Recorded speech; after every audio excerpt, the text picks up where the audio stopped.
Hey guys, my name is Matimio, and today I have some Battlefield 3 gameplay, and a lot of you have been requesting that I post more sniper footage, and so I figured I would post this as well because I know you guys really enjoyed my last Recon match. I was playing as more of an aggressive Recon, but not playing it to the point where I was putting myself in situations where I had to quickscope. I was playing it smart, so if someone was close and I knew they were close, I'd pull out my pistol, and I also was trying to get into situations or positions where a tugs and a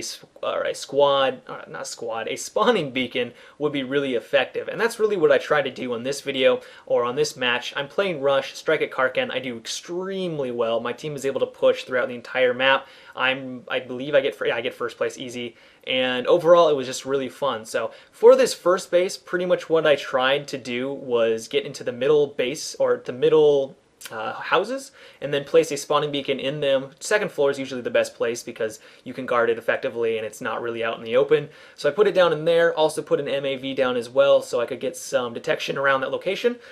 I then did my best to clear out the roofs with my sniper rifle and really anyone out that was near the MCOM stations. And I found that this was a really effective tactic. If you just take everyone out that's around it, your teammates can spawn on the spawning beacon, and then it's just a short little run to getting to the MCOM stations. And it really just is a great location to hunker down, even if you're not even using the Recon class. If you're just playing normally, if you're having a difficult time with this first base, going up or right down the middle, getting into these first couple of houses is just a great location to kind of hunker down and clear out everything around so that you can make your way over to the 2 MCOM station.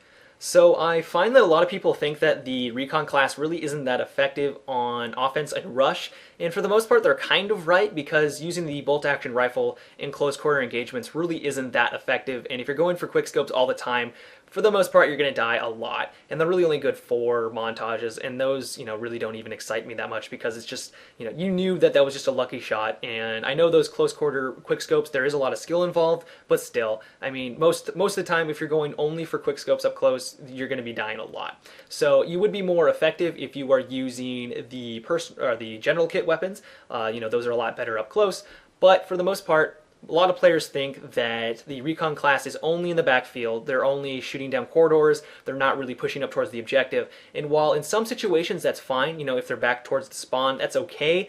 But hopefully this video will illustrate that doesn't need to be the case and you can still be aggressive, but also putting yourself into positions where you can get medium to long range shots and also be very effective.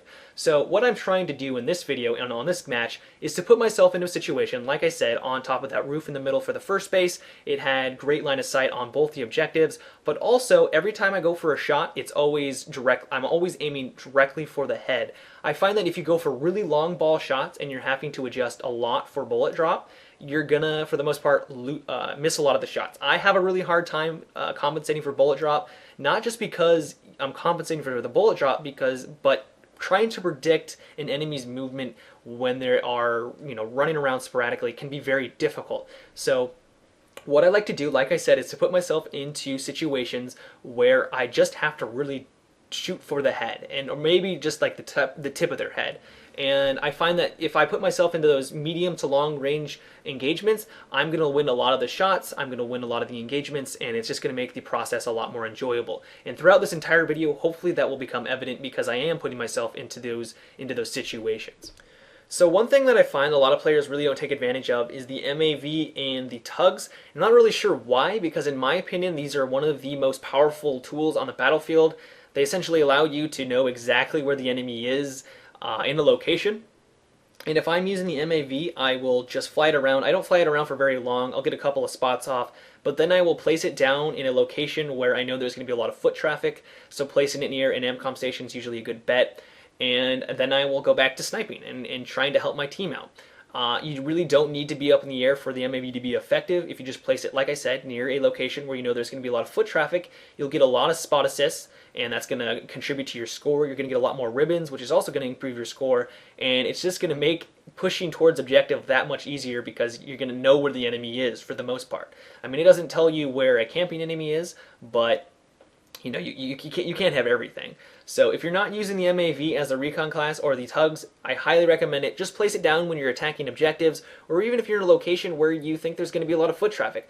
Don't use it if you're just camping out in the boonies. It's not going to help anyone. Try to push up in a location that's actually going to have foot traffic. So if you're not using it, I would highly recommend it.